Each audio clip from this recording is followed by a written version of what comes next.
travel, and this is a bit romantic as they like to see it. Despite all the sanctions, we still have an international space station, and apart from the Russian Federation, Japanese cosmonauts, Canadian, European Union and American cosmonauts are participating in this, and we are moving forward, and we are designing the Russian orbital station, and it will soon replace the, well, gradually will replace the International Space Station. We have our own national cosmodromes.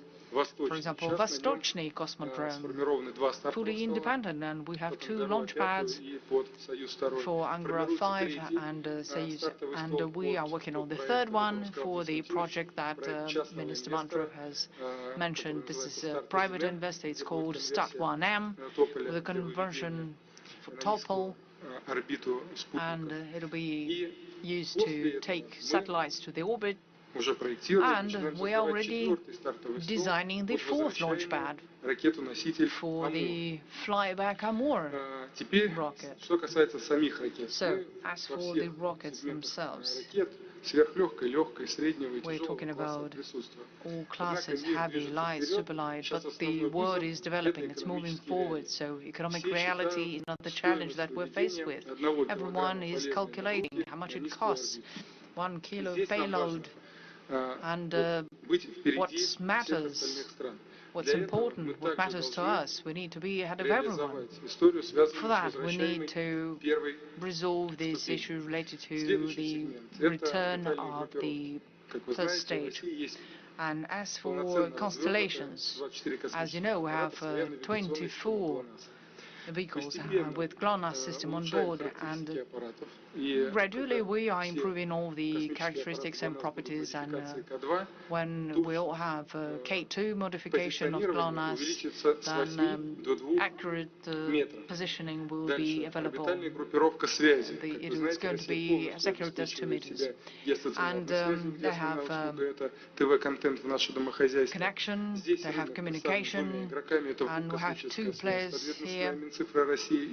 One company that belongs to the ministry, and Gazprom Space Systems, so it's called Yamal, and they have 5. So this segment is covered, but what's more, as you know, 2 weeks ago we have successfully launched into orbit our new low-orbit broadband internet that was launched from Plisetsk Cosmodrome. Now the operator is already managing the system, and we'll have more launches, and we'll be fine-tuning the characteristics. But this first step was thrilling and important to us. Another set of services is optical photo shooting from space, so that's related to remote sensing, and here we focus a lot on attracting private players. Broadband internet is also related to that. So for that we have a market, and money was allocated, and the services will be bought out. So how does this work? Private investor invests, then takes it into the orbit, and the services provided by the equipment will be done by us. So we have a paid demand for the service, and the investor is interested in investing more and more in this field. As you all know, the overall market volume is $500 billion. So it's 500 billion rubles. So based on these services, we have services that are rendered to the end user. That is TV, navigation. We can't do without navigation. It's unthinkable. And every time we get in the car, we turn on the navigator, and it tells us what's the best way to get from A to Z. Meteorology, weather forecast. At the moment we have 22 devices. This is unprecedented, and it's important to us to keep this constellation. And all these services are provided everywhere, all over the world. So our international cooperation is crucial, and we're working together with the United States on the International Space Station. We have a project with China. We want to build an international scientific lunar station, and a dozen more countries, dozen plus countries are interested. And thanks to Kurchatov Institute, the nuclear-based power plant that is going to give more energy to deploy the infrastructure. With India, we have manned space travel, space flights project, Naganyaan project. So it's another field for joint cooperation with Kazakh partners. Our colleague is present here today. We already looking into Soyuz 5 within the framework of the Bitrek project. They call it the HOK. We call it Soyuz rocket. So as for our brothers from Belarus, we are working on another very important piece of equipment with a high resolution. Well, the resolution is very ambitious, the project is very ambitious, but still. As for our colleagues from Myanmar, they are building a whole space industry in their country. And oftentimes, you know, many countries, when they come to us, to the United States, China, they buy a service. Well, it's not trendy to use English words, but still, they buy satellite, they get nothing, no technology for the country, and you have to pay for this service. No development of the space technology for this or that country. But in this case, they are training personnel, they have deployed a on-land station, they learn how to do all of this, and they are developing thus the technology. As for the United Arab Emirates, we have a historical background, we have historical ties. There was an astronaut some time ago trained by the Russian Federation. As for Zimbabwe, Zimsat-2 was launched from Cosmodrome Vostochny, and as for the space industry, we have 14 more, 50+ billion rubles. That's how many projects we have. So speaking about forum, I can't help but mention young people, personnel, because in the long run, what we've been doing all this week and what we do is we want to attract young people in the space industry. At the moment we have 400 space classes, and until the end of this year it's going to be 500. 28 institutes and universities are part of the constellation of Roscosmos project. As you know, there's Amai, Amhadi, and many others from different cities, from Samara, from Moscow, and 4,000+ graduates annually are being trained for our field. And Universitat and Space Speed projects are also very important. School children and students can assemble a spaceship with their own hands. So it's not going to stay on the shelf.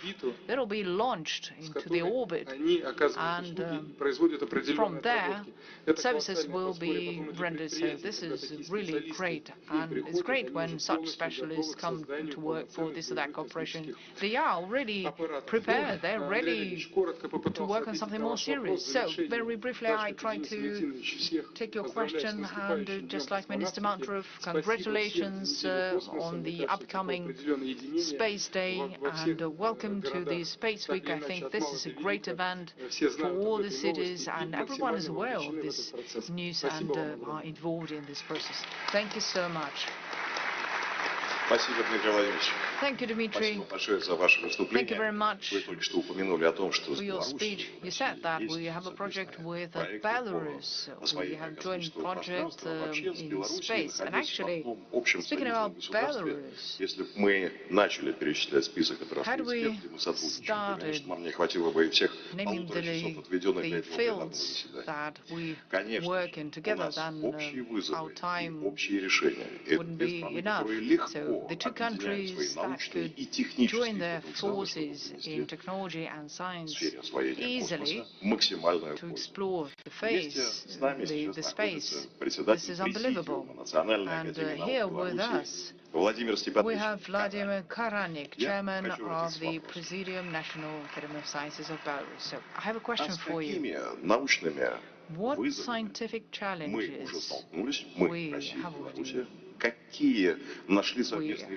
have already faced with, and did we have a breakthrough? I mean, a challenge is an opportunity. So, thank you so much. Thank you, Andrei. Thanks for the warm words. Thank you for the introduction. Well, speaking about space, well, the challenges are pretty much the same as in other countries. How do we ensure more resources and better reliability? How do we protect people? How do we protect equipment, electronics? How do we achieve more? And I really like our close cooperation.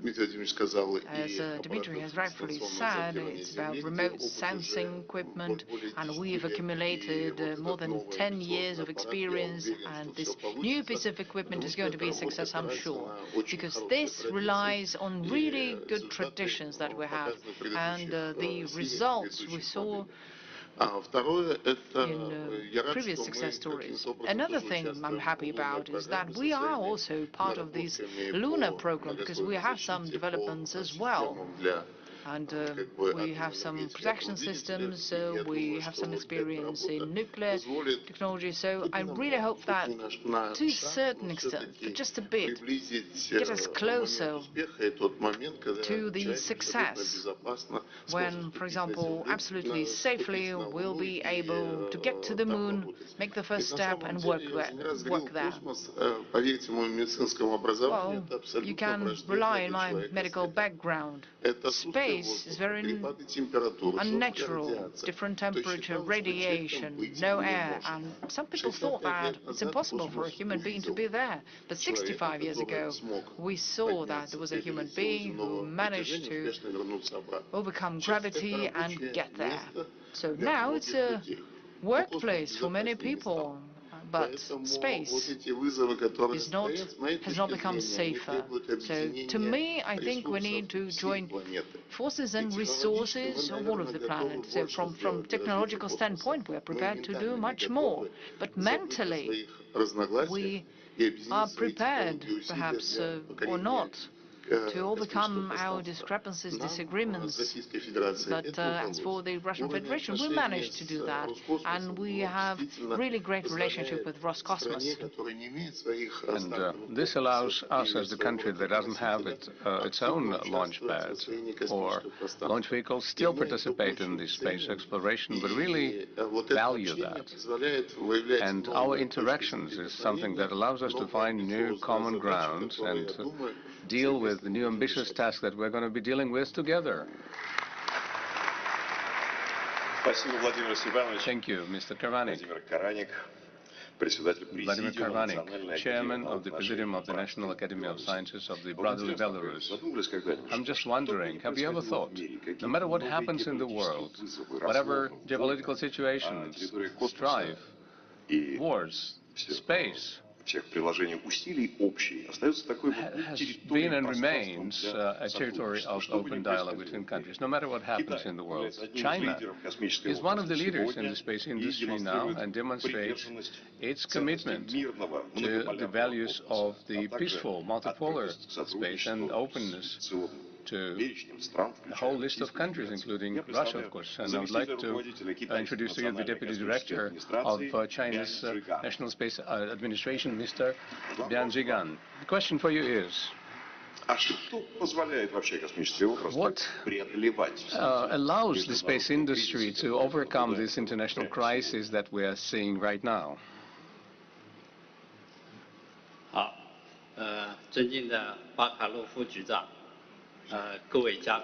Dear moderator, dear guests, colleagues from the Russian space industry, ladies and gentlemen, good evening.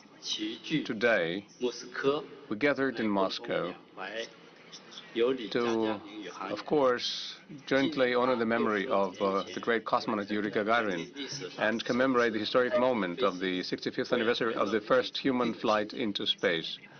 And my heart is filled with reverence and emotion for or and about this moment. 65 years ago, Gagarin was embodying humanity's dream of exploration of the new. He broke free from Earth's gravity and successfully entered space.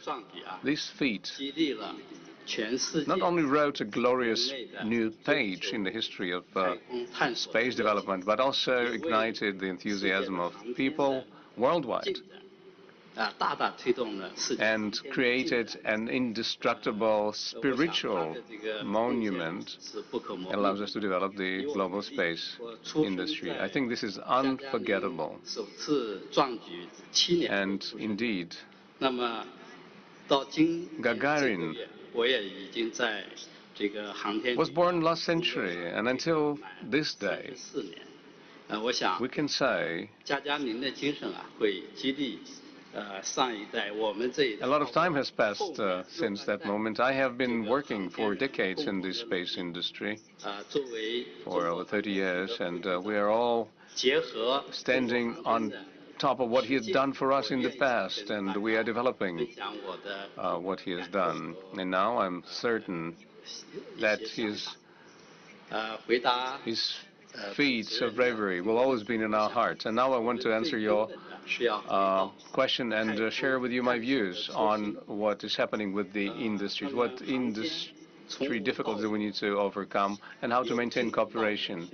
I believe that the space industry has changed from no man there to presence of men in near Earth space to deep space. And no matter how the situation may change in the world, this exploration is based on countries cooperating with each other. We all understand that the research in the space is something that is a difficult endeavor. We have a lot of projects that require us to join forces between different organizations and countries so that we can uncover and unveil the secrets of the universe and predict how events are going to fold out and what are going to be the natural events. And that includes Earth remote sensing data that are provided by many countries. And we need to support the technologies in different countries in order to do urban planning, explore resources, prevent disasters, and that requires all countries to cooperate. That opens boundaries. So space is an important bridge that allows us to organize this international cooperation when we can together overcome differences and retain consensus, continuing to cooperate for everyone's benefit. It doesn't matter how the situation changes. The development of technologies in space is something that is going to be our main objective, and therefore cooperation in the space is an increasingly important task. I wanted to say that for many years I have been observing what has been happening in this industry. There are three things I wanted to share with you. We need to use space peacefully, we need to do it equally, and we need to cooperate. And of course, space development is the cause for the entire humanity. That shouldn't become a playing field for major states. This is where global intervention should be happening. Thank you, Mr. Zhigang. And we are moving on, going to the south, towards Equator, to Indonesia. On July 8, 1976, Indonesia launched its first artificial Earth satellite into orbit, indicating its sustained interest in the peaceful uses of space technology, and it is already confidently moving towards the construction of the first Indonesian spaceport. Indonesia is close to equator, and the experts know that if you build a spaceport near equator, you are saving on fuel, while retaining the opportunity to launch into space a lot of payloads. What are the opportunities that this opens for Indonesia and for the economy of Indonesia? And what benefits can it bring to the economy in the future? And I would like to take the floor now by the chairman of the National Agency for Research and Innovation of the Republic of Indonesia, Mr. Arif Satria. Dear moderator, honorable speaker, ladies and gentlemen, please allow me to begin from a broader perspective. Today, space is no longer limited to exploration. It has become a strategic infrastructure that supports connectivity, economic activity, and public service. In many ways, space is shaping how we manage development here on Earth. Indonesia's space agenda is driven by two main objectives: public service and economic value.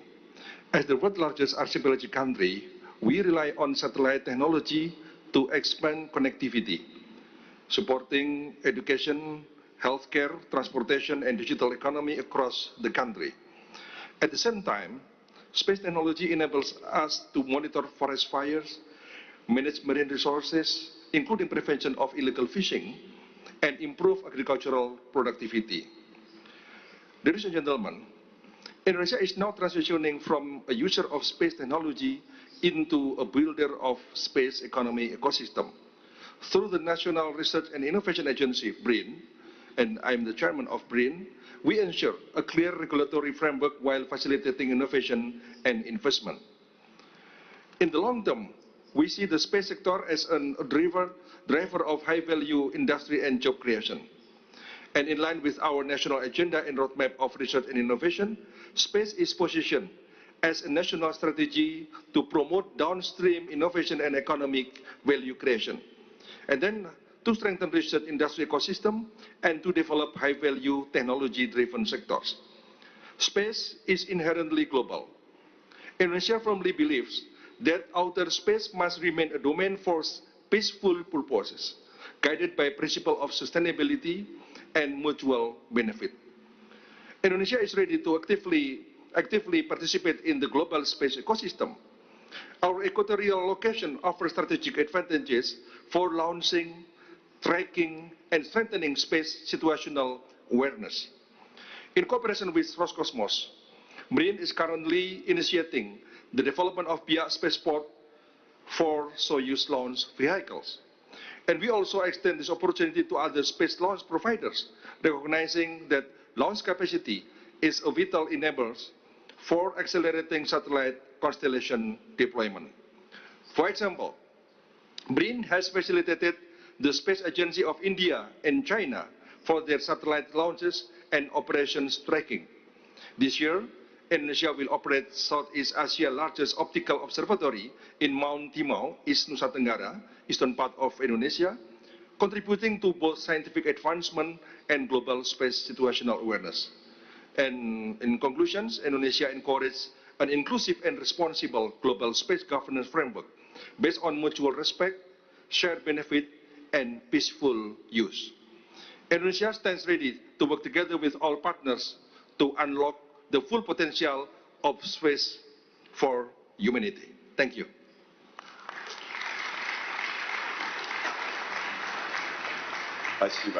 Thank you so much, Your Excellency. Well, a rare country would start building a space pad from scratch, but in order to participate in space exploration programs, you don't need to build your own cosmodrome. In principle, space exploration started with a global, and it started as a global technical process where some countries that lead in one area could turn to other countries that have the infrastructure to launch into space their own research satellites, for example. Serbia is a country that has taken that path, a country that banks not on creating its own launch pad facilities, but it relies on the existing international chains. Once again, I would like to present to you a friend of Russia and my personal friend, Mr. Nenad Popovic. And during the referendum in the Crimea in 2014, he was the head of the delegation that was observing the referendum, and now he is the Minister of International Economic Relations under the government of the Republic of Serbia, and he is also the President of Serbia's Popular Party. I have one question for you. Which formats of integration into space exploration Serbia has already chosen, and which countries are you going to cooperate, and how is this helping Serbia? First of all, I would like to say that companies from such giants as Russia, China, Indonesia, compared to them, Serbia is a small country, and of course we need to cooperate with others. We are really thankful to Roscosmos Corporation for the ability to maintain this cooperation. Back in 2019, we signed a cooperation memorandum.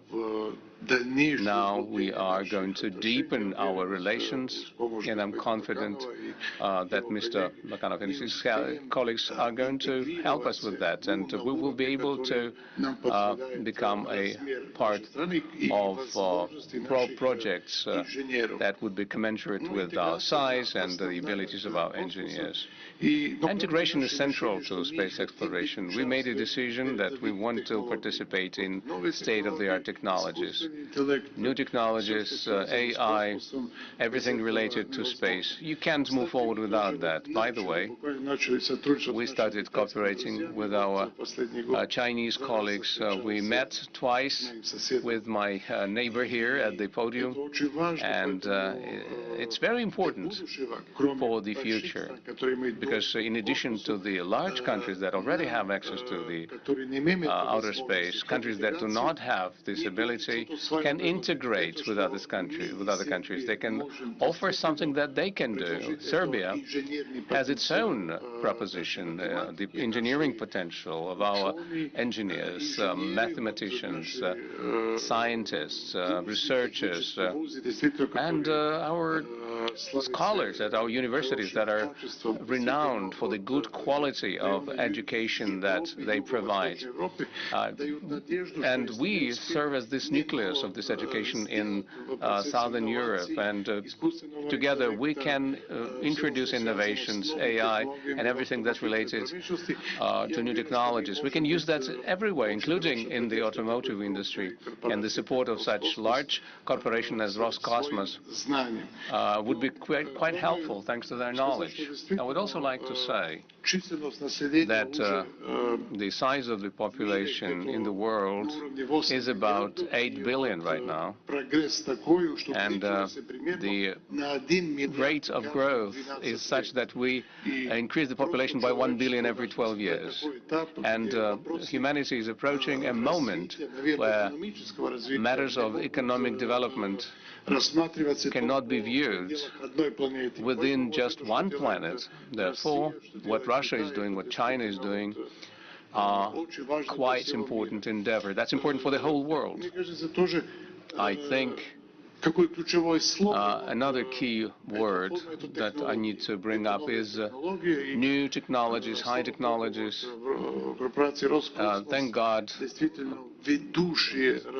State Corporation Roscosmos has a great cadre of researchers, developers who chart the direction of where the space exploration industry will be going to for the next decades. A few key words about the following. Who are developing or shaping the space agenda today? These are states. Are these states, corporations, or the scientific community? I think the answer is natural. It's all of the above. It's a joint activity, a joint task, where governments can play a key role as regulators, as investors, and as coordinators. The leadership role should belong to the state. And of course, the scientific community opens up new horizons and they do anything possible for propelling technological development. And of course, the industry, the manufacturing industry, ensures that this is implementable, this is doable. And the goal for the next 5-10 years would be to include as many private businesses in all of the processes associated with manufacturing. I'm confident that a private business can become one of the drivers, and as it is in many other sectors of the economy, it can work with such corporations as Roscosmos. Together with them, it can become a good integrator, a system integrator for the space industry. And in closing, I would like to say this. Tremendous scientific potential is something that needs to be shared. We need to combine our forces, and the future belongs to space exploration. Somebody said here, the economic component of space, and I think the future of the economy is also in space. Thank you. Thank you, Nenad Popovic, Serbia. It's interesting that there are several clubs of different powers or states. There is a club of nuclear weapon states, and we don't even know how many nuclear weapon states are there in that club, because if you count the classic pool of the nuclear power plants, the others would not admit that they have it, nuclear weapons. They work on that in secret, and we don't know how many are out there. We can only suspect, but it's easier with the club of space powers. But it's not as easy. It had been believed that the pool of space powers includes those countries who, since the middle of the 20th century, have been developing their space programs consistently. And in the 21st century, they are just strengthening their efforts in this field of space exploration. But in reality, over the last 50 years, the number of countries that are ready to actively participate in space exploration has been growing steadily. For example, Zimbabwe, and it is a country that is developing its space industry very quickly. And now I would like to turn to the Minister of Higher and Tertiary Education, of Science, Innovation and Technology of the Republic of Zimbabwe, Frederick Shawa. Which instruments do you use now for your development, and which goals and objectives do you set before yourself in space exploration, and why are you attracted to space? Thank you very much, moderator, and thank you for the opportunity to contribute to this very important conversation. The history of space exploration shows us that competition drives breakthroughs, but we are confident that cooperation builds sustainability. Today, I speak from the perspective of a nation that believes space is not a luxury, but it is a practical tool for solving earthly challenges. And we ask ourselves, who sets the space agenda? The space agenda today is shaped by, according to me, three actors: the states, corporations, and scientific communities. With respect to the states, they provide direction, security, and long-term investment opportunities, whereas the scientific community train the next generation and ensure that space serves humanity. And corporations drive innovation and commercialization. In Zimbabwe, Mr. Moderator, our National Space Agency, ZINSA, is housed within the Ministry of Higher and Tertiary Education, which I lead. This ensures that science, policy, and practical application work together. We do not seek to replicate large launch programs.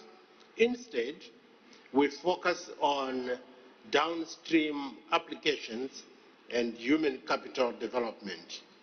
With regards to cooperation in terms of crisis, we ask, Why does space remain a territory of cooperation even during geopolitical tensions? And space assets are global common debris, interference and collision risks after everyone. Mr. Moderator, science itself is collaborative. No nation solves these challenges alone. Therefore, Zimbabwe is proud to participate in the African Space Strategy because pooling resources is the only sustainable path for a continent of 54 nations. We ask again, can we go it alone? The answer is simple. It's not sustainable. Large-scale space projects require a lot of capital and expertise that no single nation possesses it alone. The era of solo space nationalism is paving a way to shared infrastructure and mutual interdependence. For developing nations like us, this means we can contribute meaningfully through talent, ground stations, and applications without bearing the full cost alone. With respect to practical solutions from space, let me give you some practical examples of what space delivers. In Zimbabwe, we use satellite data to improve monitoring of crop health, manage water resources, and plan urban development. These are not abstract exercises. They are tools for economic development and for food security. Our vision, therefore, is that contribution to the global capital space endeavor is centered on human capital development and practical applications. Through our agency, ZINCSA, and our universities, we are training young African scientists and engineers. Our vision is very simple: space for development. And every satellite launched, every partnership forged must answer one question: does this improve the lives of the ordinary citizens of the country? Last but not least, allow me, Mr. Moderator, to conclude by saying competition gave us breakthroughs, but cooperation gives us sustainability. The cosmic reality of 2035 will be shaped by the choices we make together today.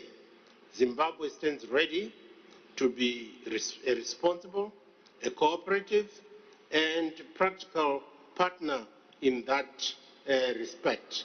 We are very grateful to our interactions with Roscosmos, and we are also happy that we are looking forward to launch our next satellite with the assistance of Roscosmos. I thank you.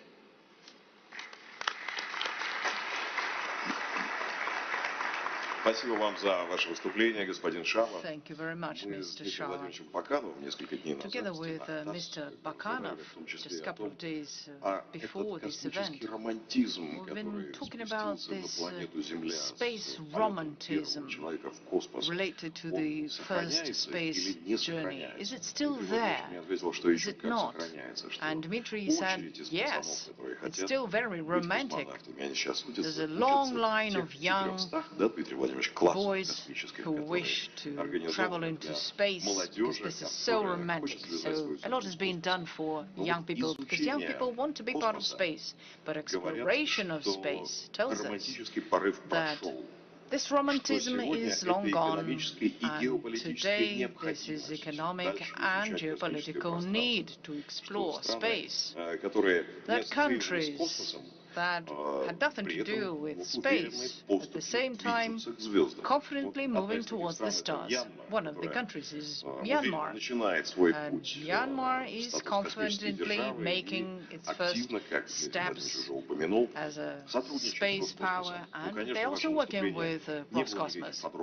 Of course, I didn't see any details in your speech, but perhaps we will hear more from you now, perhaps where and with what countries you are working to be closer to the stars. So I would like to give floor to our next speaker, So Yan Mao, head of the Space Agency of Myanmar.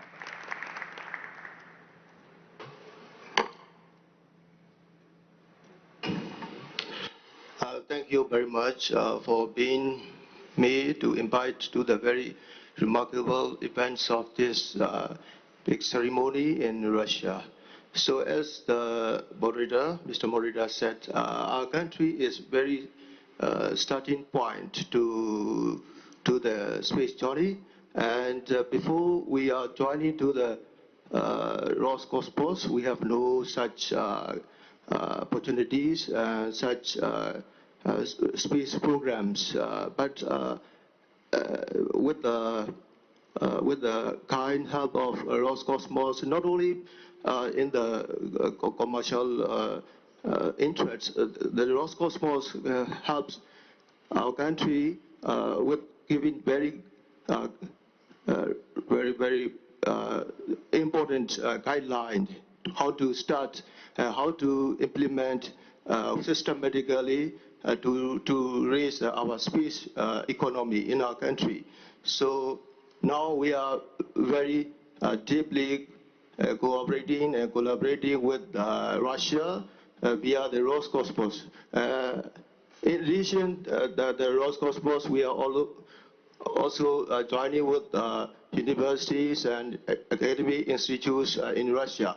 And other partner countries, we have China, India, Pakistan, and others neighboring countries in the Southeast Asian associations. So now we are very many projects to be implemented with a very new feature.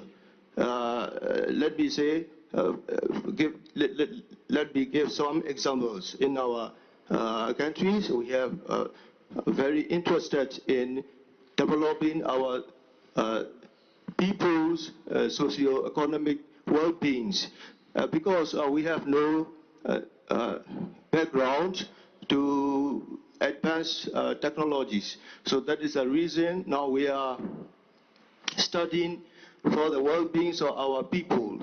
That means I like to say we are planning to use the satellite technologies, satellite applications for our daily life, for our socio-economic foundations, for our people's daily development. So for example, now we are planning out remote sensing stations. Now we have only very few limited stations, but now we are extending to advance these stations with a higher technology from Roscosmos. And also we are focusing to get the good navigation systems, because we are not, in our country we normally use the general navigation system like GPS and others, but now we are planning to build Russian GLONASS navigation system in our country. So that is the first step. We will build one-way station. That means we can get the very accurate navigation data by GLONASS constellation satellites. And then we will extend to transfer these data to other areas in our country. That means we will use the GLONASS system, very accurate positions to the development of our agricultural system, from precision fertilization to our planning. and also for land surveying with the centimeter level accuracy, significantly that can reduce time and cost for national infrastructures. Another point of we are planning is the satellite-based search and rescue system, that is a co-search system. These projects can protect human lives. It enables the precision location of ships in distress at sea or in other areas. So this is a practical solution that can save countless lives in search and rescue operations. So that is another project with the Roscosmos we are now doing in the way. And then, as I said about, we will upgrade our remote sensing and disaster monitoring systems. We can use satellite imagery to monitor for the deforestations, for the flooding and earthquake risk. So we can predict natural disaster caused by climate change. And so that is, we will use the very good resolution imagery satellite data from our partner satellites companies, especially from Russia or China. And that will raise our national people's living standards. So another one is, I want to say, we are going to plan the automated system for warning of a hazardous situation in outer space. This is a export system, Russia's network. So now this system monitors the space at 24/7 time. So we can join these systems to build the infrastructure in our country. Now we are planning to get the good location, to good position, to get a very good view of satellite observatory systems. And this can protect, it ensures that members, if we have our own satellites in future, we can use this system to keep up our satellite orbits and to avoid other unwanted collisions from space debris and others coming space objects. So first we will get the very beginning infrastructure of one or two export systems, and then we will try to the Russians network to share the data, and even we can share these data for the space situation awareness and space traffic management by the help of Russian and other partner countries in order to give our data for other countries to cooperate and collaborate for the space orbitals transits. So I like to say that in our country is a very good example. We have very start positions, but we can pace very rapidly and very good acceleration with the help of our friends in Russia and other countries. This is the very common ground of space applications. So finally, I like to say that we have very focused on practical cooperation. That means that we are not just say the theoretically cooperating, but we want to get the practical cooperation with our partner countries. And then we will take our responsibility. If we extend our applications of satellites and space technology, we have to give our responsibility. So that means we will construct our space situation awareness center via the use of Russian technology, and we will also share our data to the other partners, associations, organizations, for the responsibility of our space transit system safety and security. So now, we also want to highlight that is very important is we must have the very mutual trust to our each friendship and partners because we are relying on each other according to the technology, according to the capacity building. There are very different capacity and technology kept in our country. So to overcome these difficulties, we have to make very close and tight collaboration. So let me say very, at the conclusion, I like to say that space technology is not only shapes our future, but also it can bring our nations very close ties together.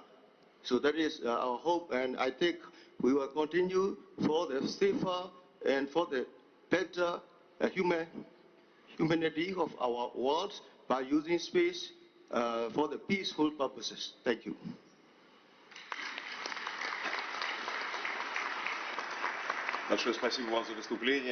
Thank you very much, Mr. Song Yang Mao. Thank you so much for your speech. I had a thought. I think that perhaps space is a rare field where we can't really say that globalism is bad. The club of space powers often expands because you don't really have to have it all. You don't really have to be technologically independent to get access to the orbit. But when any of the powers is trying to put together a strategy for long-term presence of its own, then we have a question. When does the technological dependence start? Sometimes it's tricky. We have cloners, Americans, Chinese, they have something of their own. Okay, we need to take this opportunity, enjoy this, but where's this balance between global cooperation that allows you to travel to space already tomorrow, and where's this technological sovereignty? Where do we allow or don't allow technological dependence on big players? So let's welcome the representative of South African Republic, Humbulani Mudau, Chief Executive Officer, South African National Space Agency. So, Mr. Mudau, I have a question for you. How developing economies can use space technology to achieve its national goals, and how do we find this right kind of balance between cooperation and dependency? You have the floor. Thank you very much. And good afternoon to all. First of all, I would like to send my regards and greetings from our Honorable Minister, Professor Blaine Zimande, who couldn't be here with you today due to other prior commitments. As a South African, I stand here filled with immense pride for what the future holds for Roscosmos and CNSA, and for the rich history of the relationship, sisterhood, and brotherhood we've enjoyed over the past few decades. Mr. Dmitry, Bakanov, distinguished guests and gentlemen, as CNSA, we feel deeply honored and privileged to be among you today, celebrating this remarkable achievement alongside Roscosmos. I just want to give a context for why this is so critical. 2 years ago, I was right here in Moscow, where we were celebrating 25-year tenure of the ISS in orbit, which was truly exceptional. And commemorating this special day with the brilliant minds who played an instrumental role in our journey here is no small feat. Secondly, I just want to point out that back in 1998, you constructed Zaya, the control module, making it the first segment aboard the ISS. It provided critical services like battery power, fuel storage during the initial assembly stages, also serving as the docking zone for various space instruments. When I reflect on that and the pivotal role that it played, it laid a steady foundation essential for leveraging the collective expertise inside of the ISS partners in achieving the project objectives. Ladies and gentlemen, this serves as a vivid testament to the immense contribution Russia has made to the international cooperation and development. Today we celebrate not only the excellence of conducting either space segments or first human space flight, but also excellence of global collaboration. As we move forward, let's acknowledge the remarkable power of collaboration and partnership, which have previously accelerated innovative solutions to various developmental challenges. SANSA eagerly anticipates learning from Roscosmos and advancing our country's space programs to new heights. We draw profound inspiration from global collaboration and partnership with Roscosmos that has previously succeeded, including the human space flight, the Zaya, and the ISS. 2 years ago, with the former DG, Mr. Borisov, we launched PENIOS in South Africa in tandem with Roscosmos, which is vital for space debris monitoring, safeguarding our space assets, and for future manned space missions. We aim to focus on building capacity in the areas of space situational awareness, as well as space traffic management as part of our South African space program. Ladies and gentlemen, within the cosmic expanse, we not only encounter the vast universe, but also a glimpse of our collective aspirations. As SANSA, our agency's novel vision epitomizes this aspiration, envisioning a South Africa surmounting its confines, propelled by innovation, accountability, and a profound dedication to service which we believe Roscosmos has steadily built over the years. Additionally, we are excited to learn from you as our counterparts as we share knowledge and innovative technology to bring real development in areas that will help improve the quality of life of citizens through the provision of satellite data, remote sensing applications, products, and services. Let me conclude and say, ladies and gentlemen, let us all collectively applaud Roscosmos today for the instrumental contribution they've made over the years as we celebrate 65 years.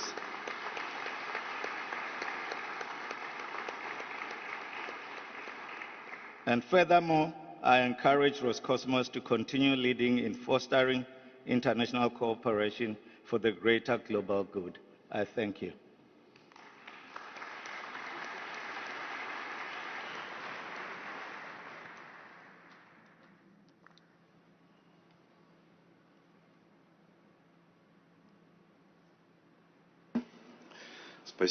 Thank you to our great friend, Mr. Mudau, for his speech with the news from South Africa. And let us continue now discussing one of the topics of today, and which is why the industry needs international cooperation. And India has the answer. It is very often said to answer this question, because cooperation can improve sovereignty, can strengthen it. What was the key factor in such rapid development of Indian space science, and what milestones will it have to achieve in the near future? We'll learn this from the individual that I'm about to invite to the rostrum. This is the director of the Propulsion Complex of the Indian Space Research Organization, Mr. Asir Pakyaraj. The floor is yours.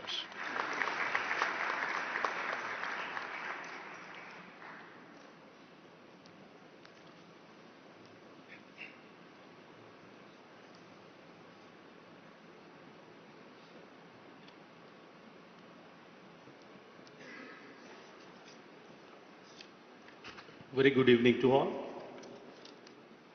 Respected dignitaries on the dais, off the dais, and all my colleagues in the business of space. In India, I bring greetings to you from the Indian Space Research Organization. In India, the industries form the backbone of the growth of the space activities. As it has been rightly told, when we started the program way back in late 1960s or in the early 1970s, industries were part in creating components, in fabrication of engines, stages. But then when we traveled forward to greater heights in delivering heavier payloads into the orbit, industries took a different role of integrating systems. And they have started analyzing things for us, not only in the space transportation systems, but also the spacecrafts and the ground applications. Now the Indian industries are in a matured state to handle the integration or making the entire launch vehicle. So we are in the process of transfer of technology of realizing the launch vehicles and flying them to the industries. As you are aware, we have 4 launch vehicles right now: the SSLV, the smaller satellite launch vehicle, PSLV, GSLV, and the LVM-3. And the one launch vehicle has been already taken over by the industry. The remaining launch vehicles, we are heavily depending on the industries to fly them. As ISRO moves forward for the newer programs of human space flights, establishing the space stations, I'm sure the rich aerospace culture which has been imbibed by ISRO into the Indian industries are really useful in taking forward this task by the industries. And when I mentioned that this culture has been inculcated into the Indian industries are not only going to be useful for the Indian space program, but they are also in the process of partnering with the rest of the countries who are there in the program to support the global spacefaring activities. India, we started with very few industries, but then with the advent of the new space policy in the year 2023, the number of industries have grown from single-digit number to now something about 400 plus. I'm sure this growth is really phenomenal, conveying the message of the industrialization and enabling the industry's partners to take the great responsibility of building space stations for human space flights in the coming years. While I greet the organizers, Roscosmos and Roscosmos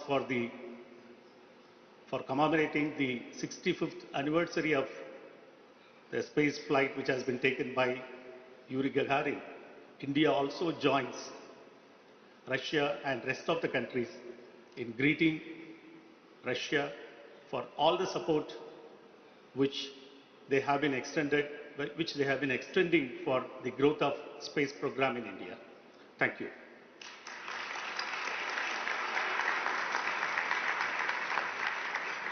Thank you very much for your statement, Mr. Pakyaraj. You mentioned Baikonur, and I remembered that when I was a student during my first year, in 1991, I was in the Cosmodrome in Baikonur. But the Soviet Union had just ceased to exist, and the two countries, Kazakhstan and Russia, would have to think about options for joint use of such a huge infrastructure project as the Baikonur launch facility. And the leaders of Kazakhstan and Russia had enough political wisdom to agree on the joint use of the Baikonur Cosmodrome. And now both countries have experience in joint use of the Baikonur launching facility, and that laid the foundation for joint projects. And Mr. Bakanov already said that we are approaching the finishing line in a project called Bayterek, a Russian-Kazakhstani project that will give new life to the Cosmodrome and will elevate our cooperation to new levels. And now I would like to invite to the podium Chair of the Aerospace Committee of the Ministry of the Artificial Intelligence and Digital Development of the Republic of Kazakhstan, Mr. Baubek, Oralmagambetov. The question for you is, what are the goals that Kazakhstan has set before itself in the space industry all the way through 2030, and are there any political impediments that we had back in the 1990s, if you remember? Thank you very much. First of all, I would like to congratulate everyone on this great date, on this holiday, the 12th of April. It is indeed a major milestone and a great festive occasion, not just in Russia, but around the globe, because that's something that laid the foundation to the era of space exploration. I would like to start with the global challenges, if I may, that we see in the world today. Currently, the near-Earth orbit is stopping being a technological domain. It is becoming part of the economy. Whenever we talk about space, outer space, we're not just talking about a launch of one satellite. We're now talking about data economics, about spatial monitoring, and activities in this space are becoming a part of states' critical infrastructure. And this new reality changes the logic of the market. Large technological companies, state companies develop new architectures where the key roles is played by communications, data analytics, security, and the development of these processes see the strengthening of the role of the state as the buyer that strives for technological sovereignty and the further development of space research. And against this backdrop, Kazakhstan has been stepping up its space exploration activities. We have developed the fundamental infrastructure that includes telecommunication satellites, Earth remote sensing satellites. We are developing the national manufacturing capacity. We now have 6 satellites that are being built as we speak, including those built under contracts with other countries. We are convinced, in general, that the future of the space exploration domain is not in confrontation, but in joining forces. This approach will be underpinned by international norms and rules and agreements about how to do it under the United Nations and the existing space compact, the space convention. We are not just talking about observing the norms, but also joining forces in what reflects the space exploration activities. Let me give you an example of cooperation between Kazakhstan and Russia over the Baikonur Cosmodrome. Despite what happened in 1991 and the upheavals that followed and ensued, we preserved Baikonur, working together. Secondly, Baikonur continues to develop and evolve, and it has a lot of future. Our relationship with Russia that allowed us to preserve the Baikonur Cosmodrome has given a new lease of life to the Baikonur and to the new projects that will be implemented there. As I speak here at the Baikonur Cosmodrome, our engineers and the technicians are approaching the day of the launch. And I would like to send our greetings to them and wish all of us the best of success so that this dream could become a reality. Let's applaud our experts over there. Yes. And on this note, I would like to say, in conclusion, that the near-Earth orbit is indeed becoming a part of the new economy. However, the focus of attention shouldn't be just on efficiency. It's critical to know what kind of architecture we are building there for the future. Will it be a space of fragmentation and competition, or space for cooperation, trust, and joint development? We believe that, using the example of cooperation between Russia and Kazakhstan, space as an area should be a space for friendship and human development. Thank you.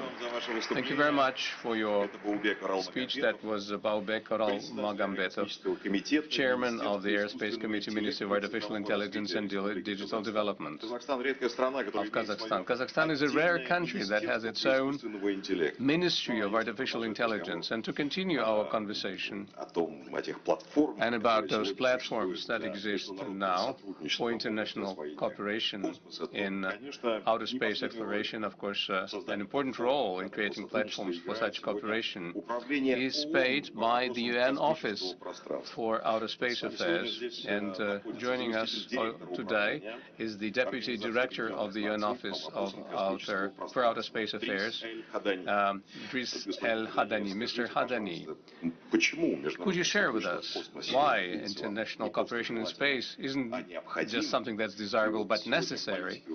And in politics, we often discuss how the authority of UN is changing. Is your authority in space changing in any way? Please, the floor is yours.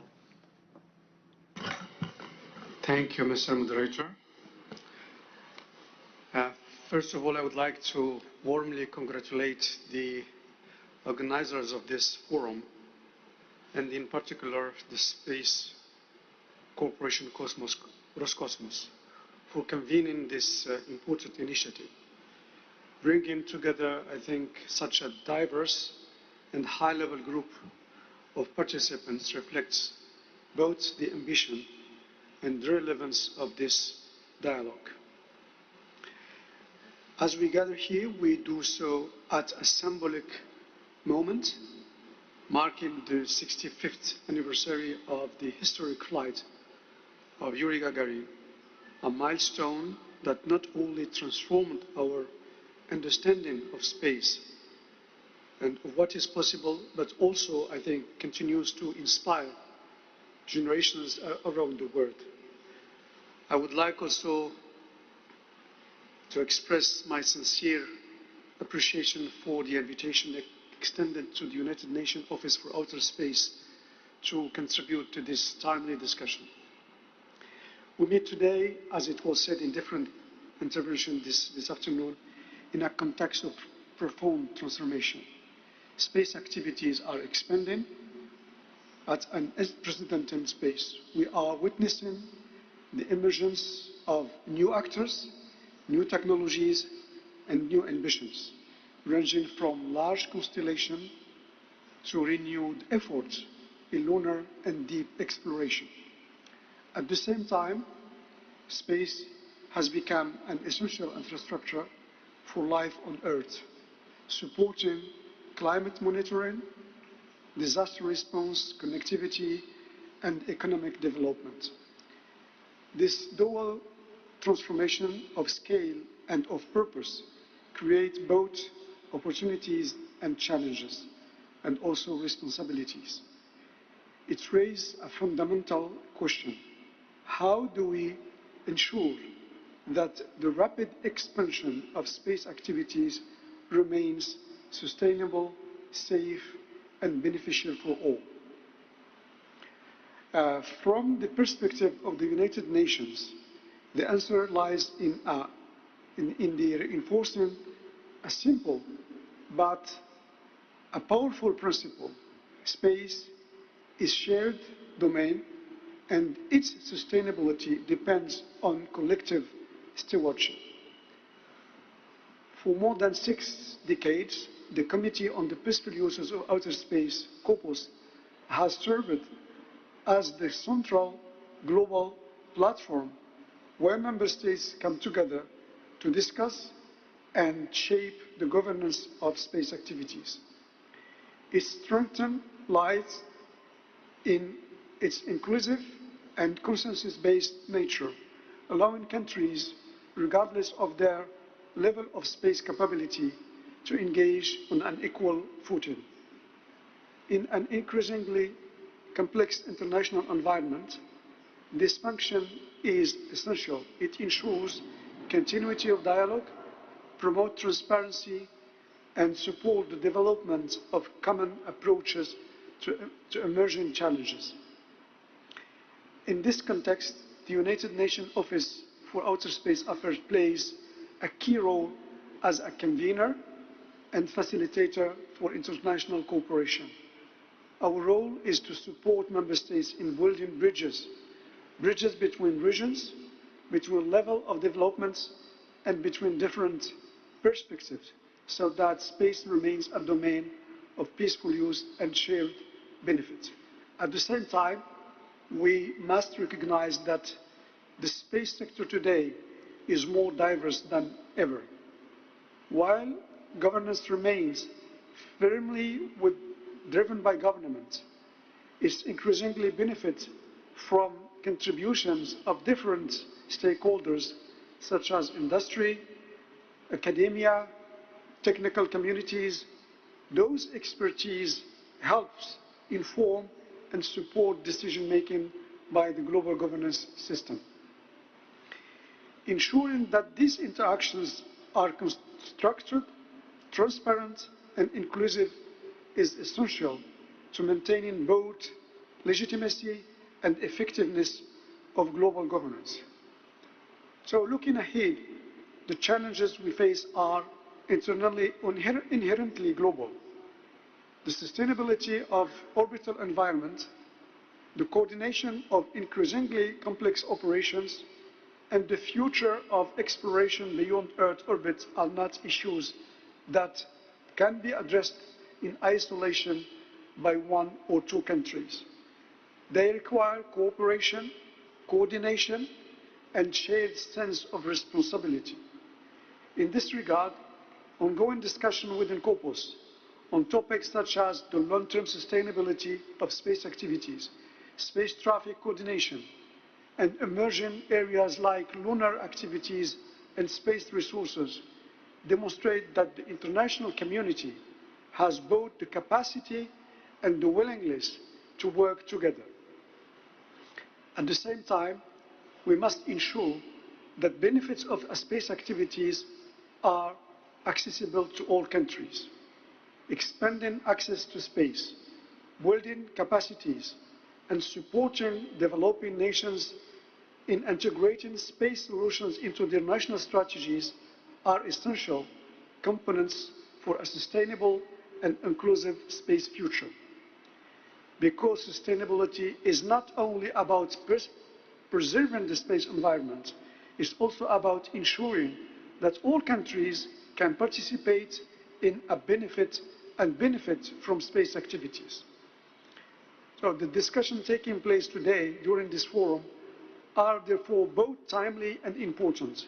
They offer an opportunity to reflect on how we can align national ambitions with global responsibilities, and how we can ensure that the evolution of the space sector remains in cooperation rather than fragmentation.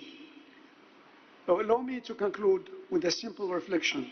Space has always been a domain where humanity has demonstrated its capacity to look beyond immediate differences and work together for a common vision. In today's context, this spirit is more important than ever. because the future of space will not be shaped by competition alone, but by our ability to cooperate, to coordinate, and to collectively be in the interest of all. Thank you for your attention. Спасибо, господин Аль-Хадани, спасибо вам за ваше выступление. Сегодня, дорогие друзья, мы честно и профессионально обсудили глобальные вопросы космической повестки, заглянули в будущее и наметили шаги по дальнейшему освоению Вселенной. All the topics, and we had a great dialogue, so I would like to say a big thank you to all the participants and all the speakers. And allow me to call it a day, and in the end I'm going to say a very famous saying pronounced by Gagarin, something that has started it all. So in Russian it goes "Поехали." In English, let's go. See you soon.